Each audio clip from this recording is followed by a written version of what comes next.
Hello everybody and welcome to my Afterthoughts video regarding Crocodile Dundee 2. As you guys know, a few weeks ago we watched Crocodile Dundee, the first one, and now we finally watched the second one. And we loved the first one, as you know, and we loved the second one too. Maybe it would be fair to say that I thought the first one was great and the second one was good. But good is good. I mean, if I watch a movie and I walk away thinking the movie was good, I'm satisfied.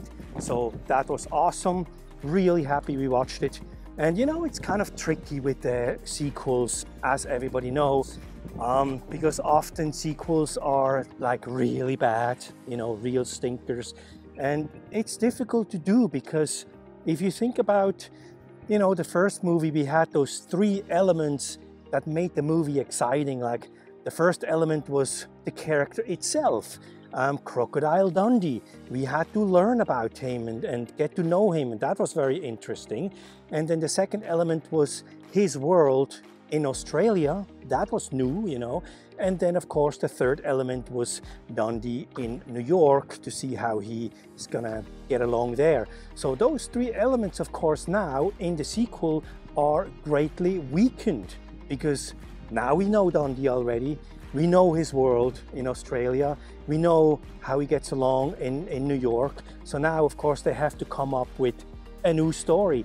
And that's probably the reason why they changed the genre from adventure comedy to action comedy, you know. And it was great, it worked, it was still very entertaining. We had an entertaining story, we had great scenery again in Australia, and we saw lots of animals. We saw this cute kangaroo, and the water buffalo was back, that was very nice.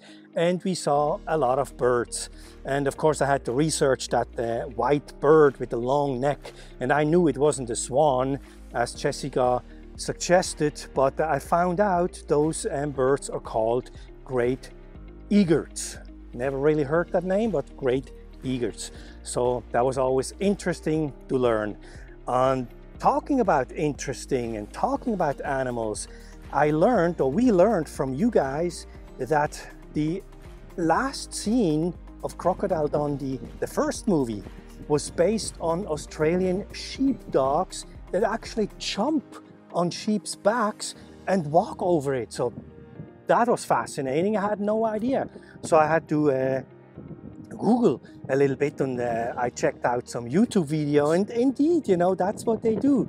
That was great to see. And I can tell you, if I would have been the filmmaker, I would have made sure that there is some kind of visual throughout the movie where we see a sheepdog jumping onto sheep and walks over their backs, you know, before I show the last scene in the subway station when Dundee actually walks over people, because that would have been even more epic. I mean, the way they did it was great, but imagine people would have known that this is the basis of that action, that he walks over the people's backs, because that's what sheepdogs do. Would have been even better, but you know, still wonderful.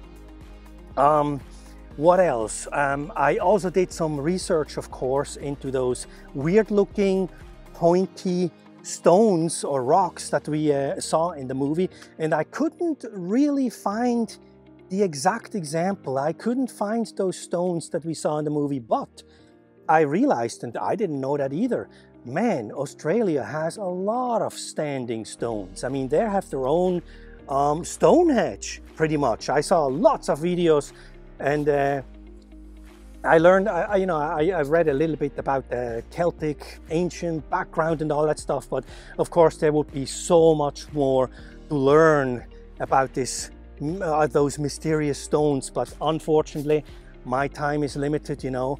But I'm happy I looked into it, and you know, the more I learn about Australia, the more fascinated we are, and I really hope that one day we can go there.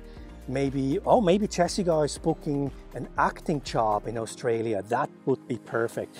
Or maybe one of you guys can invite us. But Australia is definitely on the bucket list. Yeah, I think that's pretty much it.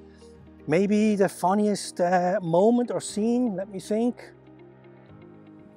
There's a lot of funny moments in that movie again, but I think I would go with the most simple one. You know, sometimes the simple things are the funniest. There, I was just thinking about when Dundee was cooking the eggs in the kitchen, then he dropped one and then he picked it up and then he kind of gave it to the police officer, you know, and that was funny. And the sound designer did a great job in post-production, because when the cop was eating those eggs, you could hear the cracking noises of the little stones and stuff that was in the egg. So I thought that was very, very funny, very relatable, you know. So good stuff. All overall, great movie, very entertaining. Happy we saw it. Thank you so much for the recommendation, and we will see you at the next Afterthoughts video. All right, have a great day. Bye-bye.